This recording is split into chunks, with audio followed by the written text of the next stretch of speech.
ধনিয়াটা আজকে ভাজতে বসেছি, কালকে কুরবানি। ইচ্ছেও জাগছে না যে ধনিয়া গুঁড়ি করি বা জিরার গুঁড়ি করি, কারণ কুরবানি মনে হচ্ছে না যে কাল কুরবানি। কারণ গরু নেই, ভালো লাগে না। গরুটা থাকলে অনেক ভালো লাগে। খাসিকে কয়জন দিচ্ছে? খাসি তো সবার দ্বারা অসম্ভব। আর অসম্ভব কি সম্ভবও হতো যদি এরকম না বলতো, হঠাৎই এরকম বললো, তো কিছু করার নেই। মানুষ যা পেরেছে দেবে। আমরা তো গরু ধরেছি, যদি না হয় তো কিচ্ছু করার নেই। মাংস হয় খাবো না, কি আছে, অন্য কিছু খাবো, অন্য কিছুর মাংস খাবো, খাসির খাবো।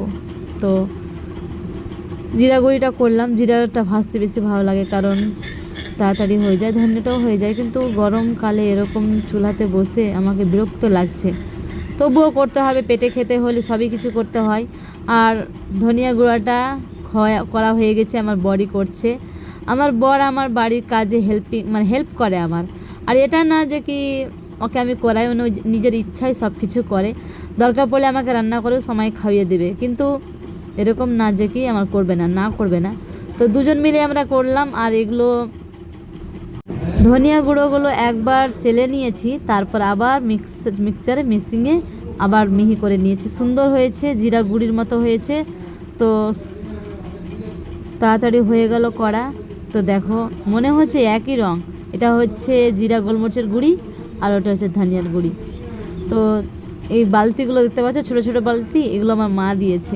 ভালো হচ্ছে আমার রাখা সব কিছু। একটাতে রাখলাম ধনিয়ার গুঁড়ি আর একটাতে রাখলাম জিরার গুঁড়ি। তো যাই হোক, কাজ করার পর দেখো একটা ফোন আসলো যে পার্সেল। এই পার্সেলটা আসার ডেট ছিল কখন জানো? 30 তারিখ। আমি ভেবেছিলাম কুরবানি বাদ আসবে, তো আজকে চলে আসলো। তো কিচ্ছু করার নেই, নিতে হবেই। তো সুতির চুড়িদার আনিয়েছিলাম। সুতির চুড়িদারটা কেমন হয়েছে কমেন্টে জানাবে কেমন হয়েছে। আর এরকম হয়তো তোমাদেরকে ভালো লাগছে না, আমি পরে তোমাদেরকে দেখাবো, তাহলে ভালো লাগবে। তো সঙ্গে কি রয়েছে, 3 পিস পায়জামাও আছে সুতি, আর ওড়নাটাও আছে সুন্দর। ওড়নাটা অনেক বড় আছে, আর চুড়িদারটা তো সুতিরই। এই গরমকালে সুতির জিনিস পরতে ভালো লাগে। তো যাই হোক, এরপরে তোমাদের পরে আমি দেখাবো।